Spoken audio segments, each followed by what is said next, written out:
What is going on, everybody? Welcome back to the channel. So today we're going to take a look at a few different things that I think probably about 95% of people in the hobby right now don't really know that these are going on, don't really know that these price movements are happening because they're items that most people don't pay attention to. So we're going to be kind of jumping around a little bit, looking at different products, but we're going to start with Journey Together regular ETBs. And this really isn't an important conversation, but these got restocked at walmart.ca this morning. I got a ping on Discord.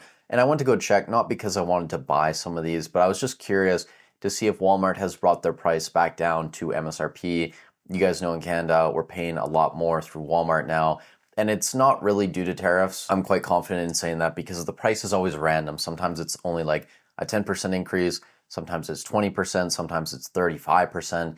And today, Walmart was selling the ETBs for $123 Canadian, which I think when you do the conversion to USD, is about $89 USD for a regular ETB from Walmart. And on TCG Player, you can literally buy these for $79.49. It's ridiculous. I imagine that those are going to be up for a long time. I could be wrong. Maybe it's a very small stock and people will buy them, but I just thought that was funny, so I wanted to throw it in the video. And then after that, we're going to move to Mega Brave and Mega Symphonia. We're not going to have a long discussion about this, but I just wanted to show you guys in Japanese what some of these cards are going for out the gate. So if we start with Mega Brave, we have the Gold Mega Lucario EX selling for about $425. I imagine that's probably based on like one or two sales. Then you're going to have the Lily's Determination, $293. Then you have the Mega Lucario EX, $112. Then the Mega Venusaur's up there, another Lily card, then Mega Absol. I actually really like this artwork. And really, we can't get too much out of these numbers other than kind of gain a better idea of, in English, which cards are going to be probably some of the more expensive ones. So I imagine the Gold Lucario and Gardevoir, those are going to be up there. Then you're going to have Lily and then some of these other Mega cards maybe making up probably like the top 10 of our set. If we go look at Mega Symphonia, you can see here the Mega Gardevoir EX, the gold card, $478, almost $479, a little bit more expensive than the Lucario. Then we have the Mega Gardevoir EX, the special art rare, the SIR, $179. Then we have Acerola's Mischief around $100, then Mega Latias, Mega Kangaskhan. So these are going to be some of the cards that are a bit more valuable in English. Again, I'm not giving predictions on English how much they're going to cost, but they are going to be more the expensive ones. And I do imagine these gold cards will be up there in price. I don't think they're going to be $50 cards or anything. Now, moving on, talk about a couple UPCs because I did the UPC update in the spreadsheet, the monthly one now for the UPCs. The Celebrations UPC is still going up to around $800. I think based on days of inventory remaining, there's still a case to be made that these could make a move up to 900.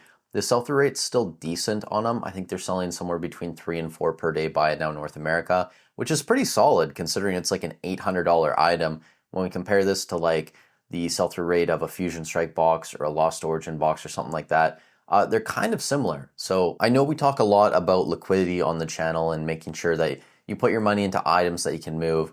These Celebrations UPCs are moving at a decent pace, so don't sleep on these. After that, we have the Charizard or the Sword and Shield Charizard UPC.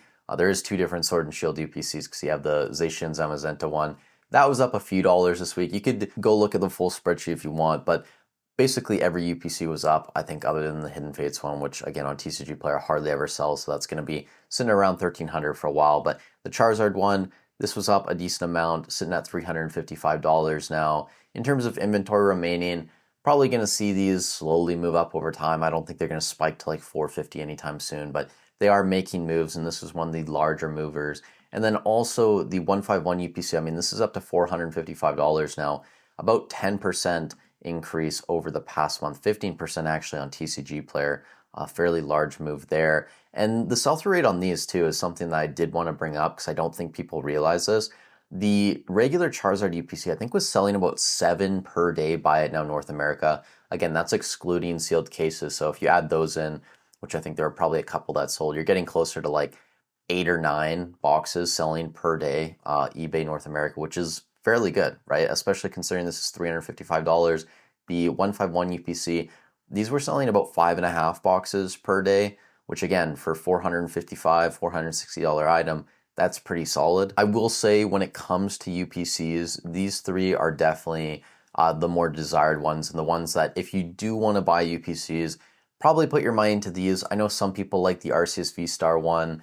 Outside that, like you have the Terapagos, the Greninja, and the Greninja EX UPC has actually been bought out a little bit over the past week on TCG Player. It hasn't had a huge move, but there were a decent amount of sales over the past 7 days. But I think these three, just because of the promos in them, and obviously like the set that's behind the box, those are probably going to be your better choices if you want to go that route. Now, after that, I do want to look at some cards. I'm sure some of you guys have been paying more attention to this than I have, but a lot of these Sword and Shield alt arts are starting to move again. And I'm sure once I do the spreadsheet update for this coming month in August, we are going to see that a lot of these have moved from July. I mean, the Giratina over the past month is up almost 10%, sitting around $540-ish. If we come in here and look most recent sale from yesterday, $570, and one at $590. So this card is moving back up. If we look at the 1-year graph too, you can see all-time high was around $700 back in February. Lots of the Sword and Shield alts were at their all-time high then, but we've fallen off since then, and I think this was kind of a decent buying opportunity, and some people took advantage of that lull in the summer and bought up a lot of these more desirable Sword and Shield cards, Sun and Moon cards, and even some Scarlet and Violet cards, which we'll get to here in a second. But after the Giratina, I kind of want to put these two together, the Mewtwo and the Mew, decent pairing. This is the Mew EX from the 151 UPC. And again, the UPC has kind of been moving up, probably because these promo cards have also been jumping up in price. So this over the past 6 months, you can see up almost 100%.